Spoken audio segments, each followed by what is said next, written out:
Medinine homeopathy and Ayurveda అభిమానించే ప్రేక్షకులకు నా నమస్కారాలు. నా పేరు డాక్టర్ ఏహెచ్ రెడ్డి. నేను సీనియర్ కన్సల్టెంట్ హోమియోపతిక్ ఫిజిషియన్. మనము ఈరోజు లంబార్ స్పాండిలోసిస్ గురించి చర్చిద్దాం. లంబార్ స్పాండిలోసిస్ అనేది ఏజ్ రిలేటెడ్గా వచ్చే ఎముకల వ్యాధి. ఎముకల అరుగుదల వల్ల వస్తుంది. ఎక్కువగా 40 years అబవ్ ఉన్న వాళ్ళకు వస్తుంది. కొన్ని యాక్సిడెంట్లు జరిగినప్పుడు కూడా ఈ లంబార్ స్పాండిలోసిస్ అనే వచ్చేదానికి అవకాశాలు ఉన్నాయి. ఎస్పెషల్లీ ఈ లంబార్ స్పాండిలోసిస్ అనేది లో బ్యాక్ రీజన్లో వస్తుంది. మన వెన్నెముక 3 partsగా డివైడ్ అయ్యి ఉంటుంది. ఒకటి cervical reason, second one dorsal reason, third one లో బ్యాక్ రీజన్.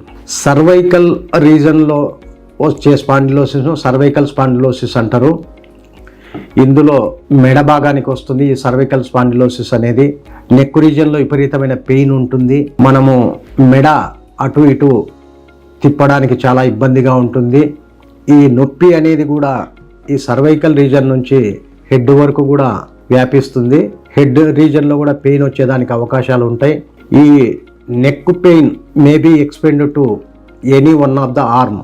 అంటే మనకు మెడ భాగం నుంచి చేతి వరకు కూడా, కొద్దిమందికి రైట్ ఆర్ లెఫ్ట్ చేతి వరకు కూడా వ్యాపిస్తుంది. కొద్దిమందికి నొప్పితో పాటు తిమ్మిర్లు కూడా వస్తాయి. దీన్ని సర్వైకల్ స్పాండిలోసిస్ అంటారు.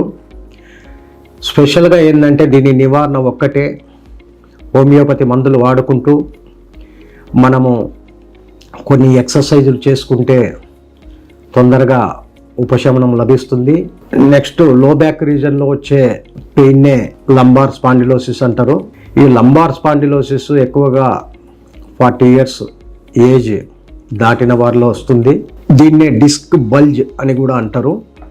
అంటే మన వెన్నెముక ఎముక పైన ఎముక అమర్చి ఉంటుంది. ఈ ఎముకలు యాక్సిడెంట్ అయినప్పుడు ఆ ప్రెస్ కావడం వల్ల స్కయాటికా అనే ఒక నరం ఉంటుంది. ఆ నరం ప్రెస్ కావడం వల్ల పెయిన్ ఎక్కువగా ఉంటుంది.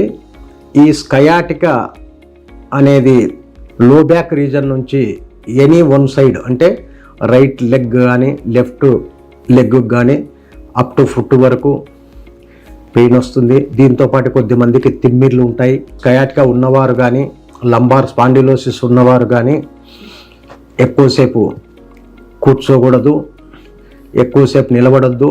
దూర ప్రయాణాలు వీలైనంత వరకు తగ్గించుకోవాలి. బస్సు ప్రయాణం చేసేటప్పుడు ముందు సీట్లలో మాత్రమే కూర్చోవాలి. లాంగ్ రన్ బైక్ రైడ్ చేయకూడదు. నియమాలు పాటిస్తే మనకు వీలైనంత వరకు ఈ యొక్క లంబార్ స్పాండిలోసిస్ కానీ సర్వైకల్ స్పాండిలోసిస్ కానీ తగ్గించుకోవచ్చు తొందరగా.